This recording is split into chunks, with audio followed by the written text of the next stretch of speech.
Por quê? Escute, por quê? O quê? Não entendeu? Vou lhe explicar.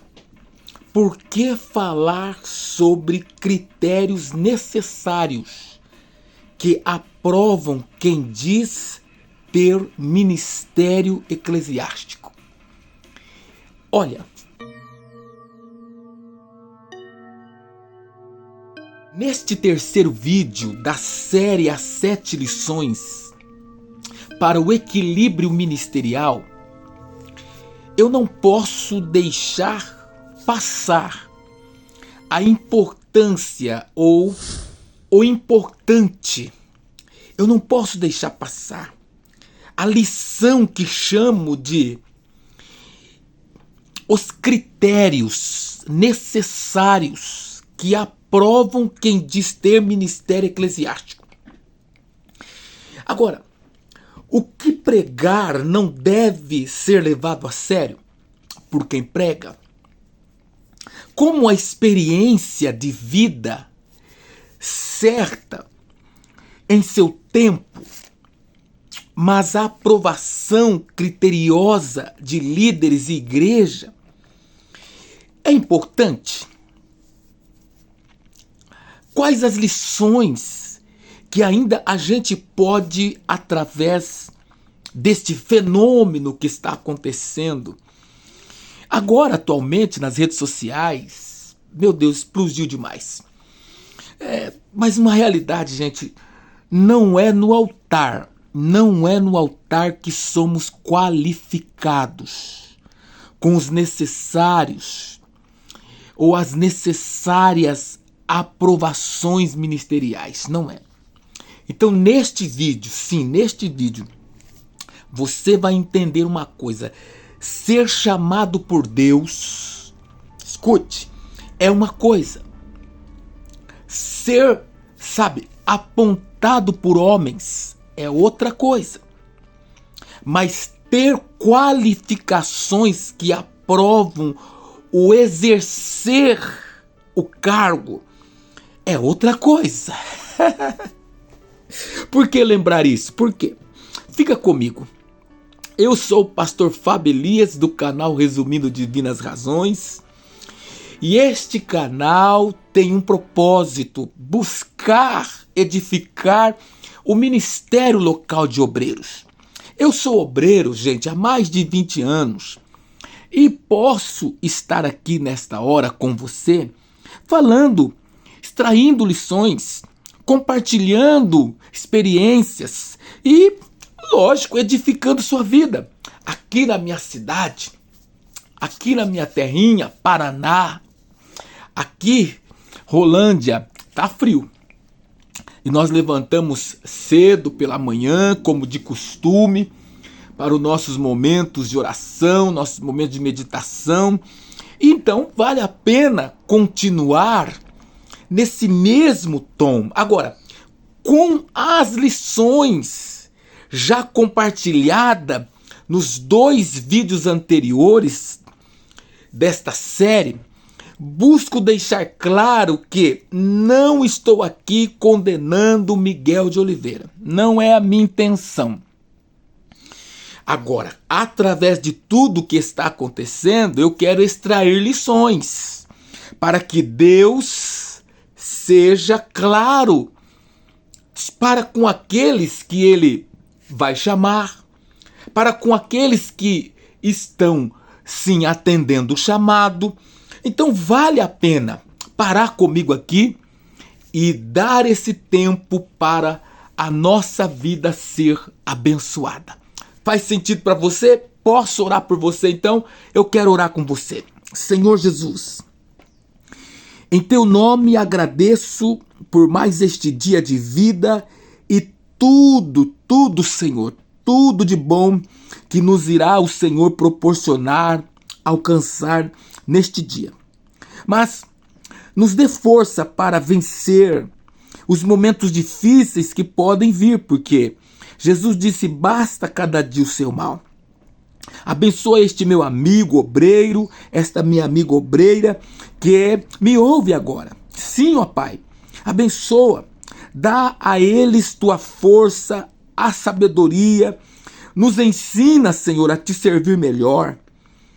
Que os seus cuidados estejam sobre a vida do garoto Miguel de Oliveira, para que este seja levado, Senhor, a bons momentos e genuína restauração, e assim o ministério que o Senhor tem falado seja realizado com sucesso.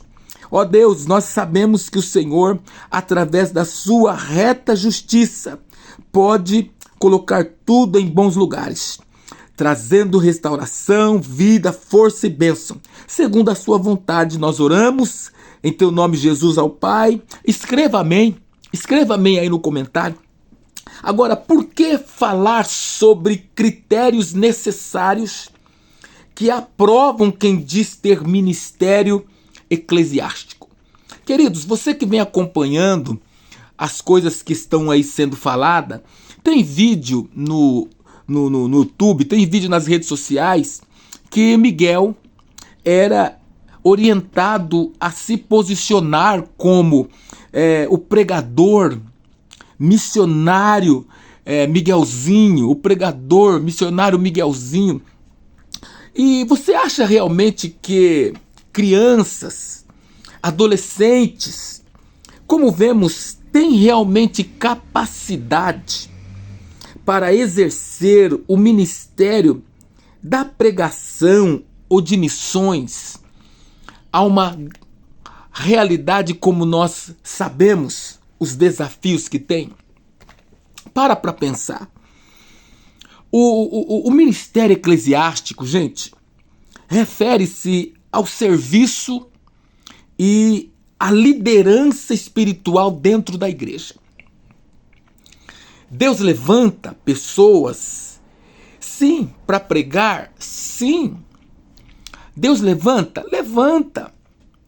Idade não tem.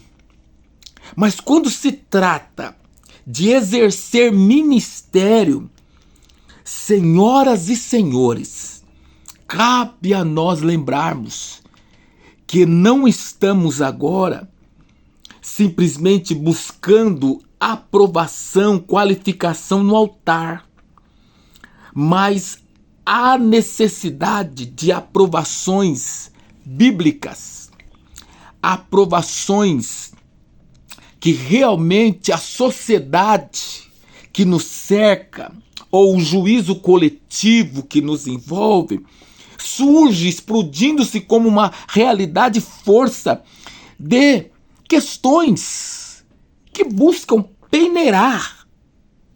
E aqui eu vejo essa grande necessidade de lembrá-los que o apóstolo Paulo, sim, Paulo em 1 Timóteo, capítulo de número 3, do verso 1 a 13, ele vai colocar o que é exigido dos que desejam o ministério eclesiástico. Não se expõe diante dos homens sem ter sido aprovado pelo que o tempo e a responsabilidade e o compromisso deixa claro que se tem. Então, neste vídeo, é disso que eu gostaria de falar. É sobre isso que eu gostaria de aqui compartilhar com você. Porque o ministério eclesiástico refere-se ao serviço, à liderança e etc. E agora Miguel falando que é profeta, falando que é pregador, falando que é missionário. Gente, isso são nomes dados a pessoas que têm realmente esse ministério eclesiástico.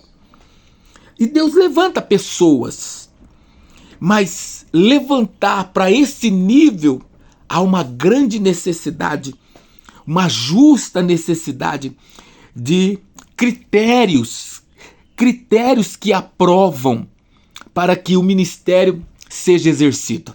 Fazendo toda essa introdução aqui, queridos, eu digo, Deus levanta as pessoas e a liderança junto com a igreja, aprova a tal pessoa para funções eclesiásticas que exigem qualificações. Essa é uma realidade. Será que isto vai continuar sendo ignorado em muitas igrejas, por muitos líderes. Fazer o que o garoto Miguel de Oliveira vinha sendo, vinha fazendo, vinha ostentando. Será que se seus líderes, será que a igreja que o cerca ignoraram o que Paulo ele escreve em 1 Timóteo, capítulo de número 3, do verso 1 a 13? O que ajuda um obreiro a ter aprovação para as funções do ministério eclesiástico, e nós não podemos ignorar, está ali no texto. E isso é muito importante. Vamos deixar de gostar de show. Vamos voltar aos bons critérios para ser obreiro equilibrado. Infelizmente, quem fez o pregador Miguel Mirim, o missionário Miguelzinho, quem fez esse projeto, quem fez esse ator, gente de igreja, quem o usou, quem estava usando, esqueceu do texto. É o que eu estou tentando aqui dizer. Parece que está meio... Mas é a realidade o que eu estou tentando dizer para você. É a realidade. É uma realidade. Eu lembro uma vez que logo após eu, com os meus 17, 18, 19 anos, ter pregado e cantado numa festa, a profecia veio. Olha só. Eu vejo seu rosto estampado na capa de um CD. Estava escrito, olha só o que a pessoa estava falando para mim. E estava escrito na capa do CD, Pastor Fabelias. O profeta profetizando isso para mim, eu fiquei pensando. Ai, Senhor. E o profeta continuando, falando assim, tu já és pastor. Eu te escolhi. E a pessoa que profetizava, e a pessoa que profetiza, pegou a Bíblia e pôs na minha mão e disse assim, eis aqui o cajado.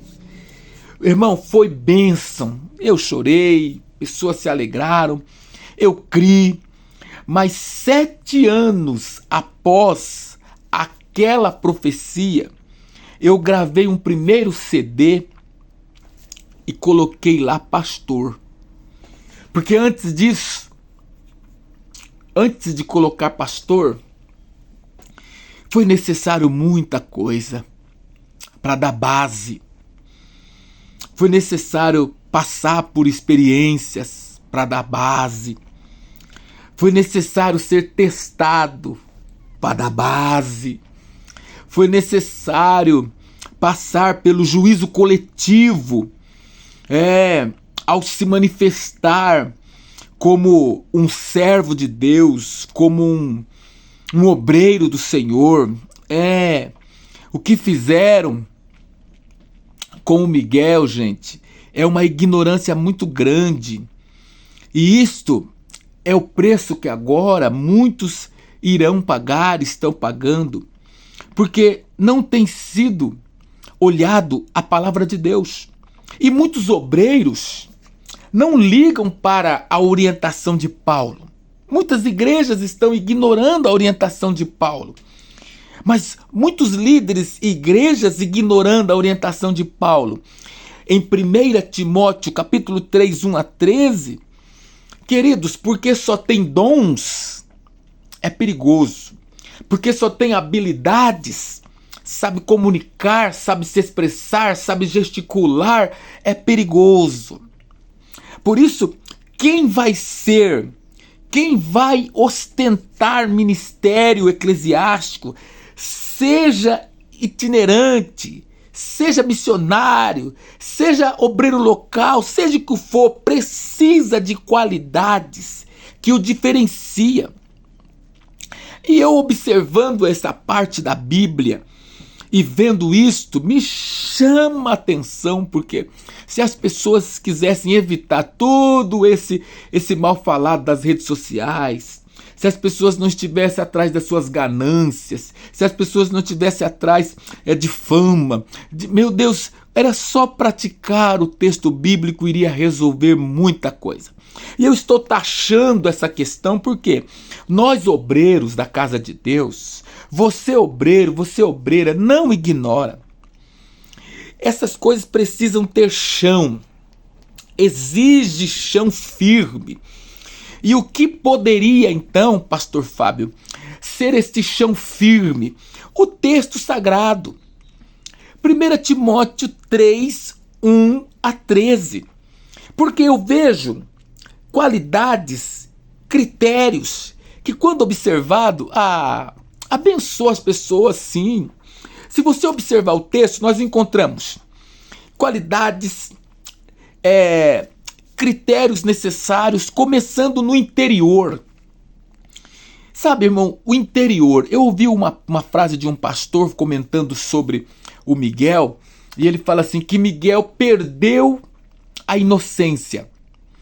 Perdeu a inocência. Seu interior se corrompeu ao ver que agora a prática daquilo que ele mesmo sabia ser errado estava lucrando, trazendo lucro. Então o seu interior agora já não estava mais cheio de temor, não, mas estava cheio de quê? Interesses. Então veja, em 1 Timóteo 3, de 1 a 13, você encontra essa questão de aprovação interior. As ideias, por que faço isso? O que eu quero fazendo isso? Aonde eu quero chegar falando uma coisa que eu não sou, que eu não tenho? E aí não é uma questão só de temperamento, mas é uma questão de você ser irrepreensível, começando aqui dentro mesmo, começando em seu interior mesmo, respeitável, se respeitando, sim, apto. Olha, é interessante, porque vai chegar uma necessidade de que agora esse cuidado interior, essa aprovação interior, meu Deus, vai gerar nele a realidade de que ele poderia ser um exemplo para outros. E você tem aí outros pregadores que começaram pregando com a idade dele e hoje são exemplos. Outros que estão pregando, estão falando do Senhor e não tem trazido escândalos, não tem trazido essas coisas que agora a gente está aí sendo, meu Deus, bombardeados. Então veja que o texto é importante. O texto ainda menciona também uma outra forma de sermos qualificados, de sermos aprovados, quando olhamos para o âmbito familiar. O âmbito familiar, queridos, é muito importante. Às vezes, por não cuidar do interior, escute isso, as pessoas fazem o que são, o que não devem, querendo justificar o que não pode. Agora, quando se tem uma família, e esta família tem responsabilidades familiares, tem um governante, tem uma presença própria de liderança, as pessoas dentro deste lar, elas vão começar a ver as coisas de Deus de uma maneira diferente. Então, família estruturada é um chão abençoador para aqueles que exercem ministério. Eu falo de experiência própria. Eu falo de experiência própria. É diferente, gente. É diferente. Eu lembro e deixo claro isso, como é diferente. Uma família estruturada é um chão mais firme para aqueles que estão exercendo o ministério na casa de Deus. Então tem as responsabilidades, família geralmente tem, governo, família geralmente tem, e um governo bem sucedido numa própria casa, filhos tementes a Deus. Gente, isso tudo é um chão para quem exerce ministério. Estou falando para vocês, estou falando.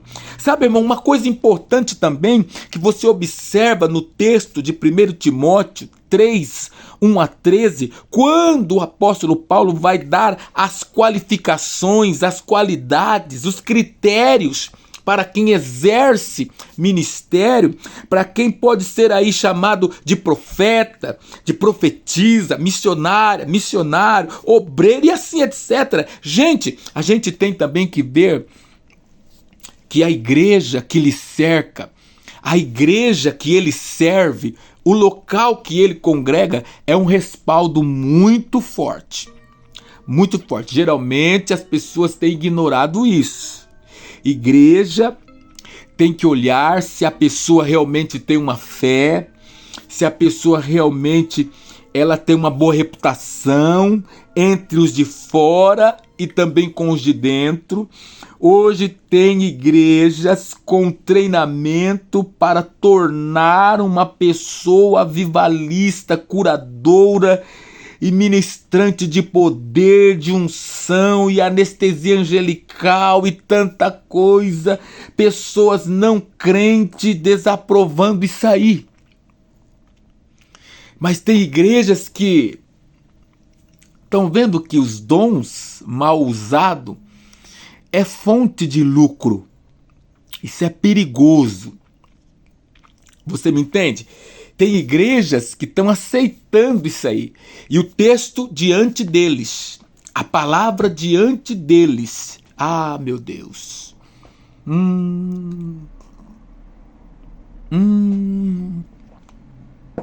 Agora esfriou. Quando eu trouxe para cá estava quente. Agora ficou bom, meu chazinho.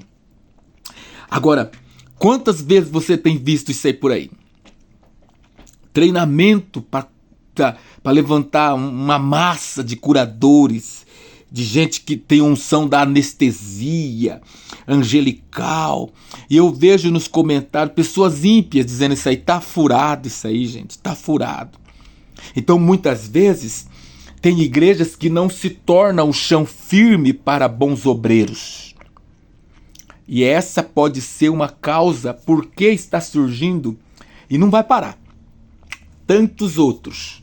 Tem igrejas, irmãos, por aí que o povo quer show, aprovando mentiraiada, enganação, e são igrejas, líderes. Mas eu estou tratando aqui de critérios necessários, estou tratando aqui de qualificações necessárias para que haja equilíbrio ministerial. Se faz sentido para você, não deixa de curtir, não deixe de compartilhar, não deixe. Fale, ouça, aprenda comigo aqui. Isso aqui é interessante. Uma outra questão muito importante, necessário, sobre a questão de equilíbrio ministerial é o comportamento. O comportamento. É verdade, o comportamento. E o apóstolo Paulo fala sobre isso aí, que o obreiro precisa ter um comportamento. Agora nós estamos vendo as pessoas estudiosas estudando sobre o comportamento do conhecido Miguel, a forma de expressão, a forma de falar. Tem gente analisando e fazendo cada comentário, porque, gente, o comportamento, gestos, expressões, fala, tudo fala. Tudo fala. Isso é sério, muito sério. E aí o que acontece? Muitas das vezes a gente esquece desses detalhes e depois com o tempo ele vai surgindo. Então ter uma consciência pura, guardada pela palavra que prega, que vive, que foi testado, aprovado, que maneja bem a palavra de Deus é necessário. Tudo isso aqui, dentro do tempo, gente, evita que a gente vai encontrar-se caído amanhã, derrubado amanhã, vencido no amanhã, mas vamos continuar exercendo o ministério até que Deus, até que o Senhor nos chame, até que a igreja seja arrebatada. Tudo que Paulo apresenta para exercer ministério eclesiástico é um caminho como um chão firme. Você entende isso? Muitos ignoram. Por isto, vemos muitos voltando ao chão do caminho. Ou seja, quedas, arrombos, estouros, pessoas orgulhosas, pessoas sem estrutura familiar, pessoas sem aprovações da igreja local, do líder local. Meu Deus, tendo que voltar para o chão do caminho, porque eles querem voar, mas eles não querem ter pés no chão. Então veja que muitas coisas vão acontecer para que a gente não caia, mas perceba como Deus trabalha a nosso favor. Mas estão ignorando as Escrituras. Quedas por ser orgulhoso, não ser responsáveis como um líder ou sacerdote do lar, outros por ignorar a aprovação da igreja, não tendo bom comportamento e conduta fora dela. Olha, a gente tem tantas coisas, mas agora se está percebendo. Então eu venho aqui no canal Resumindo Divinas Razões deixar para você mais esta reflexão e dizer para você uma coisa. Se faz sentido para você a nossa conversa aqui de hoje, se faz sentido, se inscreva no canal, olha só, compartilhe, mande uma saudação e se prepare, porque no próximo vídeo nosso nós vamos falar de um assunto que, queridos, nós vivemos. Nós estamos vivendo. E é um assunto que eu confesso para você, como líder, como pastor, como obreiro, como pessoa, como esposo, como filho, como pai, como cidadão. Meu Deus, nós precisamos saber lidar. E eu vou estar no nosso canal falando sobre isso aí. Vai me acompanhando. Se inscreva, compartilhe, um forte abraço e olha, vai lutar a tua guerra. Até o próximo encontro, porque cada encontro é um destravar. Tchau, tchau!